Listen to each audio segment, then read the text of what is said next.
Jimmy Stynes was a giant, in every sense of the word, right from the very first moment I laid eyes on him. It'd be wrong to suggest that we were close from day one. He was a novelty, and for a 16-year-old kid from country Victoria, he fulfilled all of my preconceived notions of what an Irishman should be. Pale, lean, with an accent that was perfect for telling Irish jokes. Beyond that, I didn't give him too much thought. My mind was captivated by the real footballers at our club, most notably the legendary Melbourne Footy Club figure, Robbie Flower.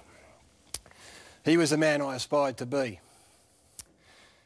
How did it come to pass then, 27 years down the track, with the greatest respect to Robbie, that the Irish curiosity that I first encountered on the car park outside the MCG was to become and will remain the person that I judge and measure myself by?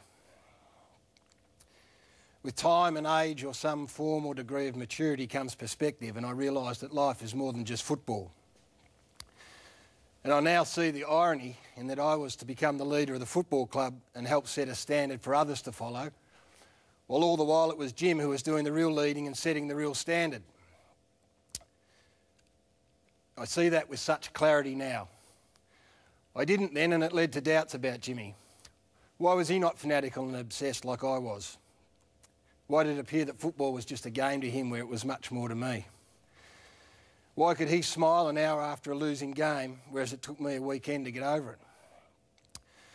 Why did he not embrace the so-called manly elements of our game as enthusiastically as the next bloke, where drinking beer and attracting girls was a badge of honour, worn as proudly as anything achieved on the playing field? Why could he be as passionate about the welfare of others outside the club when I was predominantly obsessed with what happened solely within? Why was he so prepared to buck the system and explore an alternative path when the rest of us were so aligned to the one that had been trod so rigidly for decades?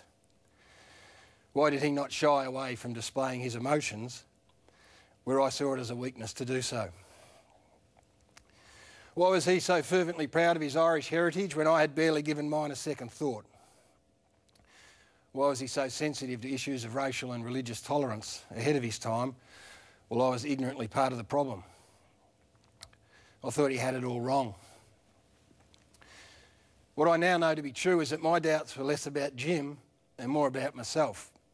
And I say that not self-consciously, but with some degree of pride. Because it means that I've truly come to appreciate the man that Jim Stynes was. And if that paints me in a lesser light, then I'm fine with that, for there are few, if any, that can compare to him. Quite simply, Jimmy refused to let the game define who he was. It was just a part of him, and it allowed us to marvel at his determination, unwavering self-belief, resilience, strength, skill, endurance and courage. But he never let the game compromise what else he had going on in his life.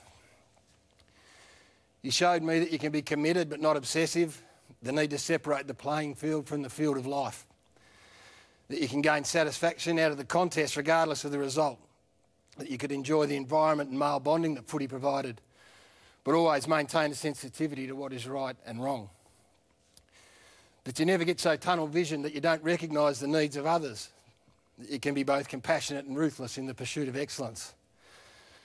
He was secure enough to know that displaying vulnerability can be a strength and not a weakness. So now he's left us, and it doesn't feel right or fair in any way. I was honoured to have been able to spend some intimate time with him in the past few months, and I'll never forget those moments. We laughed more than we cried, which, as I've written about, was consistent throughout our relationship. I took a photo on one of the last occasions I sat with him and had the chance to say goodbye. It's deeply personal and highly symbolic of our 27-year friendship. It will serve as a constant reminder of him, what he stood for and how profound an impact he had on me, of just how right he got his 45 years. The photo will sit on my wall at home, and every time I look at it, I will think of the man he was and the one I can only ever hope to be. I love you, Jimmy.